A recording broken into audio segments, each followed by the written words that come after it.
another edition of Carpool. As you can see, I'm not in my regular car, which is the Toyota Prius.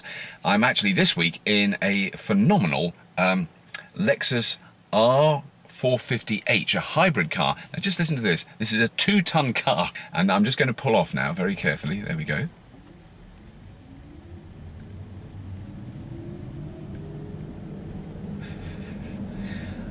It's a car the same size as a Range Rover, and I still haven't used any petrol to move this far. How far I'll actually manage to go before the engine kicks in, I don't know. Just supposing you didn't want to accelerate like that and you wanted to floor it and get going quickly. It's got quite a lot of oomph. It's not a regular petrol car, it is a hybrid car, but I would say it's on the extreme end of the hybrid spectrum. I have actually managed to get 39.8 miles to the gallon out of it on a couple of hundred miles, which I think you'd be very hard pressed to do in any other SUV. I'm here to introduce this week's Carpool. That's why I'm really here, and this week's passenger is a man called Diarmuid O'Connell. Extraordinary man. He works for Tesla Motors in the United States.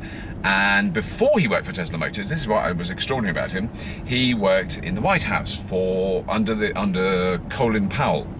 I don't know, I mean physically under Colin Powell, but he worked for Colin Powell in the energy security section of the American administration. So he is a man who truly knows about what oil does to the world, how much it costs, where it comes from, as he describes it, the true cost of oil. In this week's episode, we go for a spin around Silicon Valley in a beautiful little Tesla Roadster.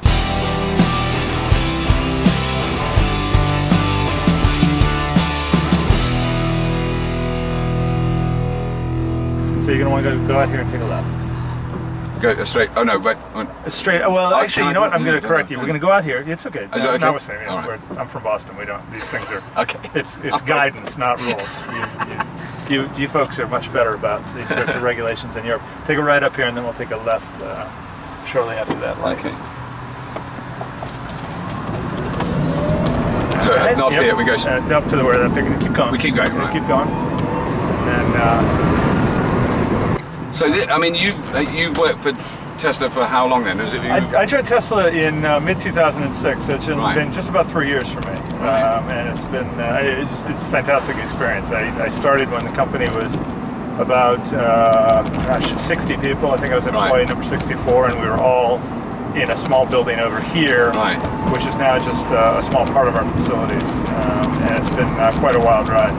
It's fantastically exciting. I mean, to be working. I mean, we're all, especially those of us who started with the company early on. The one thing that we all came to it for different reasons, whether it was technology or feelings about global warming and the environment, or feelings about national security. Take a left here, and oil dependence, which is where I came from.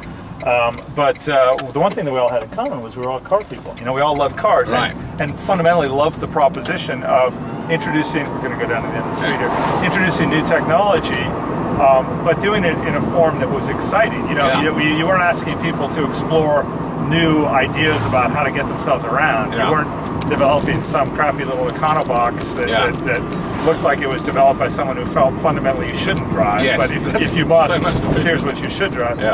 It was much more of a, God, let's take all the best attributes of driving, the funnest attribute, the most fun aspects of driving, and create something that adds dimension to just little bums. Exactly. And when we get up here, we're going to take a right. I mean, so you came out of a background then more, because you worked in government then before. Well, I mean, my career heretofore had been mostly, I'd done international marketing for some large brand companies like Coca-Cola. I then spent about a decade out here in Silicon Valley, but in the wake of 9/11, you pull up to stop, you're going to have to sort of push your way in here, but you're going to want to stay in the right lane here. In the wake of 9/11, like some other folks, you can pull across the tracks here. And just stay in the right and follow that pickup truck. Oh, I see. Okay. I'm sorry, the right-hand pickup truck. We have a lot of this here. Okay, take a right here. In the wake of 9/11, I'd gone to Washington looking for an opportunity to sort of pitch in, contribute. Was very fortunate to find an opportunity at the State Department, get in the left lane here, under Secretary Powell, where I was working on the political military portfolio. So I was directly engaged in diplomatic and military support for the the wars in Afghanistan and Iraq, and really, over the course of my time there, was horribly depressed by some of the things I was seeing in terms of the lives and treasure lost as we had to engage in these efforts, and looking at those and other issues, was mostly impressed by the fact that oil dependence, our foreign oil dependence here in the U.S. and really it's equally applicable in Europe, plays such a central role in driving or in really constraining the decision making around what can we or what should we and can we do as far as our foreign policy and national security interests are concerned. So take a left follow the truck there. You're going to come up to what you would refer to as a roundabout. Oh, you've got a roundabout. I'll be happy with a roundabout. Exactly. I know what to do there. Yeah, I grew up in Massachusetts, where actually we have them. You do have them, don't you? Oh, yeah, we call them rotaries, but there's four-way stops, I have to say. I shouldn't go on, but I do get very confused. So in any event, that's my background. I came to this directly with a view toward, we need to, as a national strategy, actually, frankly, in the absence of national strategy, we should be supporting technologies that catalyze new ways of thinking. Straight here, and I fundamentally saw Tesla Motors, both the innovations around the drivetrain and the sensibility, and really the practical sensibility about the business model, which is take existing battery, take an existing battery cell, technology, develop a vehicle scale application out of it, develop the associated elements, the power electronics, the motors, and so forth, and then productize it in a car like this, which is exciting in its own right, but demonstrates the performance of the electric motor, which is its extraordinary acceleration, and the range, and voila, you've got something that creates, take it right here, it creates basically a competitive impulse for the existing industry to innovate themselves. I mean, I would say it's had a huge impact on the automotive industry. I mean, they've all seen this and gone, oh. If my interests were strictly confined to the success of embedding this in the existing industry, I could have sort of closed up my books and closed up shop and gone on to something else. When Bob Lutz effectively started the Volt, I mean, he's admitted. This is the vice chairman at GM. That they started the Volt program largely as a competitive response to what we had demonstrated with the Roadster back in early 2006. That if I think the word something effective is tiny little company in Silicon Valley can do it. Why can't GM? And it's a fair point. And really, it goes to what at a macro level we were trying to do here. Now, all that having been said, we are passionate about creating a successful company, a company that competes on the merits as a car company while supplying our drivetrains to existing manufacturers. So we believe as a mission that we want to get to mass market EVs, but we have to be very sensible in our business approach. And gradually grow. Now, I mean, the crucial thing, because you're someone who will have looked at the figures of oil imports, the cost of oil imports, the human cost of oil imports, if nothing else, in terms of soldiers, and that one of the big criticisms that I get, because whenever I blog about this or put pieces on on TV about this, we're going straight over it. Is but the electricity is coming from coal-powered fire stations, and that's just as polluting, and you may as well drive a V8, and I know they're wrong, but I don't have the arguments. Well, I love this and hate this, because I mean, to me, fundamentally what's frustrating about that line of argument is the one, the facts are wrong, but two, it sets the perfect becomes the enemy of the good. Yes. The fact is that if you plug this directly into one of the least efficient coal plants in the U.S., you would still end up with a better carbon footprint than most of the internal combustion engines that are driving around us here today. Okay, so that's on a unit basis. Right. Then you go beyond that and you say, well, what's easier to control at the end of the day? The emissions of these millions and millions of internal combustion engines that are out there that are driving at different levels of efficiency and different levels of pollution, or trying to control emissions at their source. And the fact is that the technology is already great. We've already controlled for NOx and SOx emissions out of coal-fired plants. And we've done tremendous things. I come from the Northeast, where the whole idea of acid rain was a major feature of my childhood. Whether it was real or whether it's rhetoric is unimportant, but the technology was developed to really clean up the emissions of these coal-fired plants. So there's one. So that's the existing base. The fact is that we now have the benefit of policies that, as the capacities of our grids, whether it's the European grid or the U.S. grid, increase, most of that new generation capacity is really clean. Here in California, we have I think we're in the single digits in terms of coal-fired generation. Right. And on a national level, that's the clean, the segment of clean or zero emissions generating technologies is only, or generating capacity is only increasing. I think it's the same in Europe. So, you know, I mean, the way I wrap this thing up is by saying, look, say what you will, do the numbers as you like. But I will say one thing about this, it's sort of incontrovertible. Because the grids are getting cleaned up, this is the only vehicle that over the course of its life is going to get cleaner. Yes. I mean, that's the really amazing thing. That is absolutely because true. the source of power is becoming cleaner. So let's not. I'm not even going to concern myself. I'm not going to divert myself to the pointless perfectionist environmental debates about, you know, is this, you know, truly a zero emissions technology? You know, when you consider its totality, I mean, the generation, absolutely it's not. But is it the best? Absolutely, it is. And can it be improved in the most efficient fashion by improving generating the generated emissions? Batteries and everything. Absolutely, it's the easiest thing to do, and it's the business-like thing to do. So I've always used the economic argument, because when I drove one of these in the UK, I spent a day driving it around London, and I drove, I think, just over 100 miles. Right. And when I talked to the Tesla representative that I was with that day, he said that would cost about, say, £2 money to charge it for that much driving. Well, I mean, even if you drove a hybrid car or whatever it would be, you know, that would have cost £8, £10, £15 to drive the same distance in. Absolutely. I mean, and so it's cheaper to drive. Oh, absolutely. If you drove a sports car with this performance. And here's where it's nice to be a European.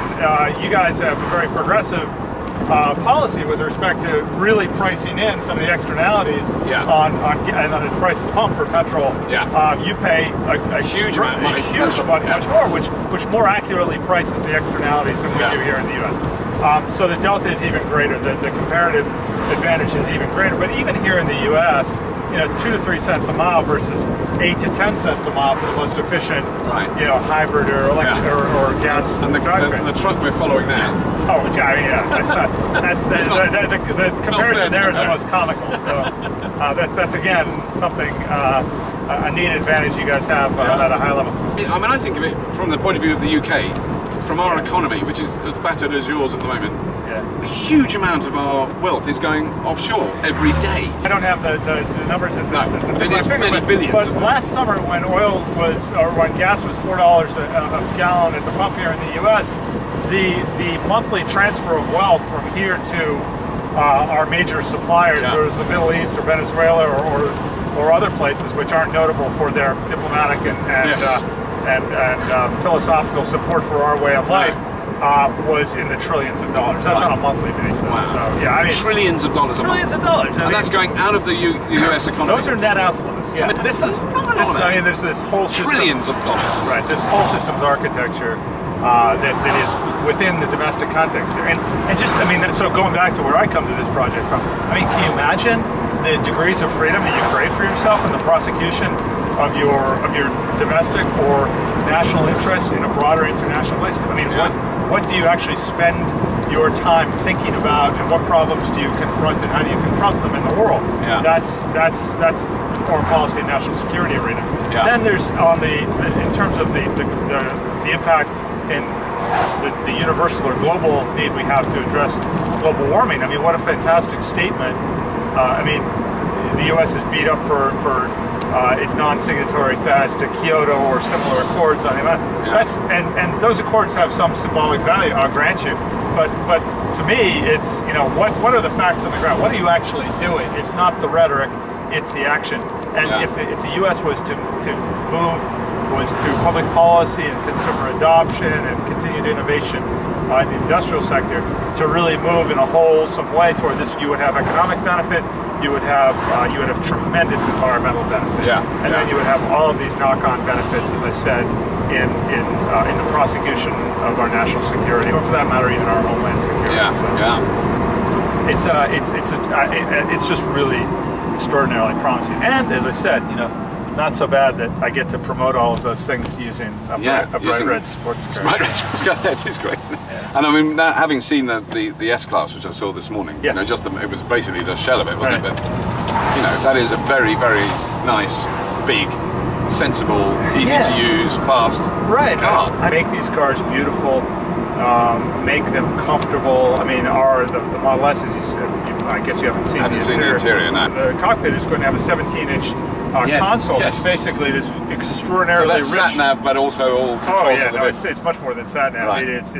It's all the things that you have right now, which is, you know, navigation and stereo and those sorts of things. But with all of the other things that are going to become, you know, more and more ubiquitous. Yeah. You know, ways of servicing the vehicle remotely, ways of delivering other information resources to you, handling your email, as you can imagine, as you would imagine, as you're driving, innovate in a safe way. So it's going to be completely conformable. You're going to run straight through the sliding gate. So I think it's exciting, and also it goes to why Silicon Valley. Oh, it can't be done. It shouldn't be done in Silicon Valley. We're adding a lot of innovations. Yeah. I mean, I was at a conference recently with Andy Grove. He's basically saying it's like, the electric car is the pure electric car is really the consummation of a development that's been taking place for a long time. Yeah. When I go to work on my car on weekends, I sure as hell don't work on my Mini, or for that matter, my wife's Volvo station wagon. I couldn't. Yeah. You know, I don't have the computer diagnostics. I mean, I could do an oil change, and I could change the tires, and I'm not that fast with these things anyway. But when I go to work on my car, I have to go several generations back to my '69 MGB, which is accessible technology. Yeah. What that says in reverse is that the car has become more and more of a rolling computer, and really, in many respects, the electric vehicle, particularly as we conceive of it for our next vehicle, is the ultimate conception of it. Right. I mean, it is truly a vehicle that is highly conformable. So it could do software updates as you're driving along. Oh yeah, I mean, sure. It's already feasible. Yeah. We just haven't implemented remote diagnostics, remote software patches, and all sorts of things like that. So it's really. But I mean, I think it does make sense in a way that this came out of Silicon Valley rather than Detroit. I think so. It could have come, on many levels. On many levels. One, the native technology is developed here. Yeah. Some of the best software and electrical engineering talent in the world is resident here. Yeah. Two, it's a place that is open to new thinking. Is actually fundamentally that's how you are successful either as a company or as an individual. Take a left here. Yeah. Now, do I have right away? You have right away. Okay. We don't do that whole priorité à droite thing. Yeah, that's really confusing. Yeah, it is. Oh, it's very sensible, I must say. Yeah. But in any event, so even more on the business model. I mean, the problems with incumbent industries, whether it's the automotive industry or any others, you get to a certain scale, and you start to much less of your effort is put into innovation than it is put into protecting the status quo, which is defending your existing business. And that's an inherently defensive proposition, and especially if you're in a capital-intensive environment, as the automotive business is. So, in Silicon Valley, we're not encumbered by any of that business model baggage. We are, if you don't innovate in this valley, you die. Yes. I mean, that's it. I mean, that's what it's about. Isn't it? It's that binary: innovate or die. And so, that's our posture. That's our reflex. That's our survival skill. And so. We are ideally poised to be catalytic in driving the change in the industry and into the industry.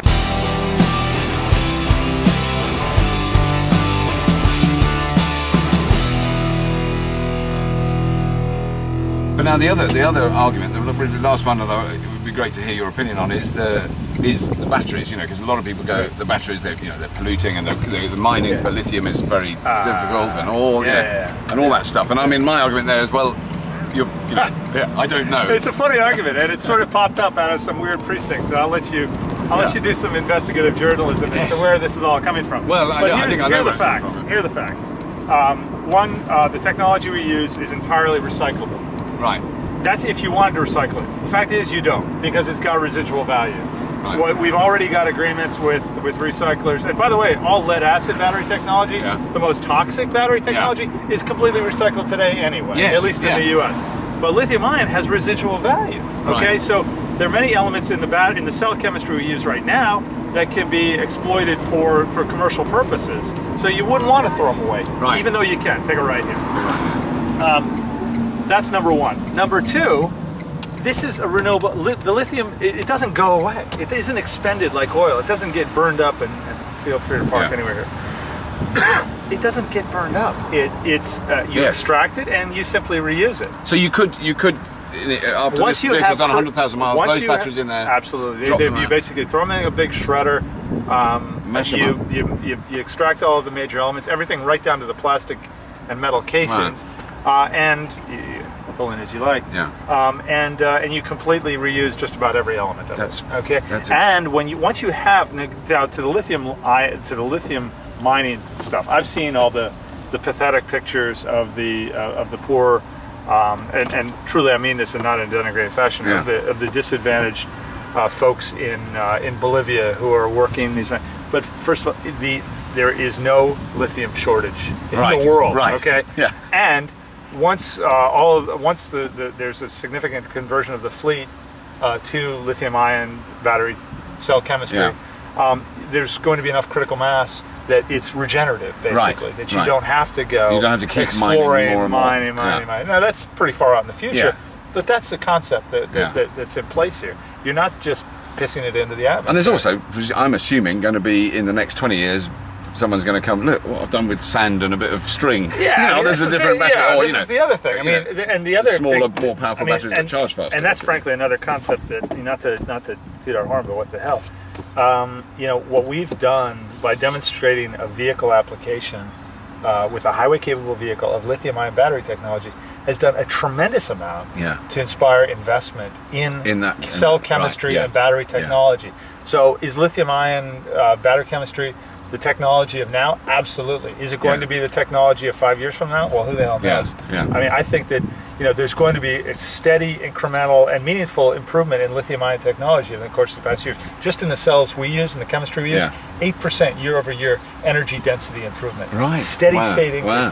That's independent of any possible step function increase. And it would be absolutely pathetic on an investment basis if all of the billions that's being plowed into battery chemistry, form factors, manufacturing capability, and competence didn't result in huge step function increases. I think it's just beyond one's belief that we're not going to see step function increases. Now that everybody's focused on this application as, if not the de facto winning, at least the most promising and the most worthy of future investment.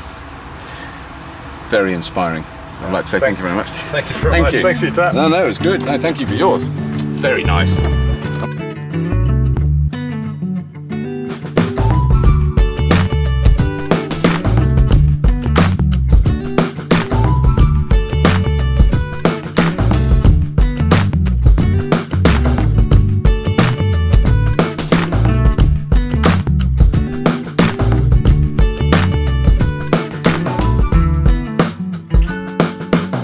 May be surprising, may not be. It's not, but it certainly is true that it's very simple. Then you go back and you photograph those conditions, basically. So you observe the laws of physics as they were at the beginning, when they were simple. Wow. So it's the best way we found of doing physics, really, at that level. I mean, physics is just understanding the forces of nature and the building blocks of nature. And the way you do that is build things like CERN.